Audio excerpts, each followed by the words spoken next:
Hello everyone, এটা ছিল জামাই ষষ্ঠীর দিনের ব্লগ। তো সেদিনকার আমার এক্সামও ছিল, তো সকাল সকাল আমি আর কি ব্রেকফাস্ট সেরে এক্সাম দিতে বেরিয়ে গেছিলাম।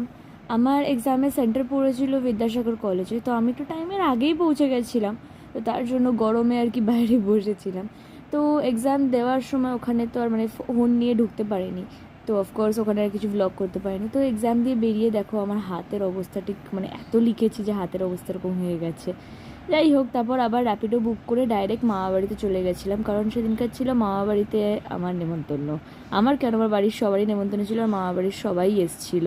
তা আমি যখন মামাবাড়িতে ঢুকলাম তখন দেখি সবাই বসে আছে, গল্প করছে, মানে সবারই খাওয়া দাওয়া হয়ে গেছে, আমি সবার লাস্টে গেছি। যাই হোক, আমি উপরে চলে গেছিলাম। উপরে চলে যাওয়ার পর দেখি উপরেও সবাই গল্প করছে। তো গল্প করতে করতে তোমাদেরকে খাওয়ারগুলো আমি দেখিয়ে দিই। করেছিল ডাল, ইলিশ মাছ, আর একটা মাছও করেছিল, মাছটার নাম আমি ঠিক জানি না। তার সাথে চাটনি ছিল, মিষ্টি ছিল। বাট আমার যেহেতু অত কিছু খেতে ইচ্ছা করছিল না, তো আমি মাটন দিয়ে ভাত দিয়েই খেয়ে নিয়েছিলাম। অ্যান্ড তারপরে ছিল একটা ডেজার্টে আইসক্রিম, তো আইসক্রিমটাও খেলাম। খাওয়ার পর সবাই মিলে গল্প করছিলাম, গল্প করতে করতে মাসিমণি দেখলাম, তারপর আমাদের জন্য চা করে নিয়ে এসেছিলো। তো মেশো সবাইকে আবার চা সার্ভ করে করে দিচ্ছিল আমাদেরকে।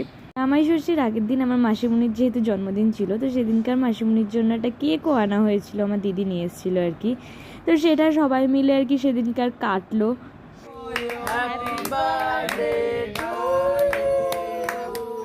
তারপর কেক খেয়ে মাসিমণির হাতে চিকেন পকোড়া খেয়ে আমরা যে যার মতো বাড়ি ফিরে চলে এসেছিলাম, কারণ ডিনার করার তো ছিল না, আমরা যেহেতু সবাই অনেক লেট করে খেয়েছিলাম।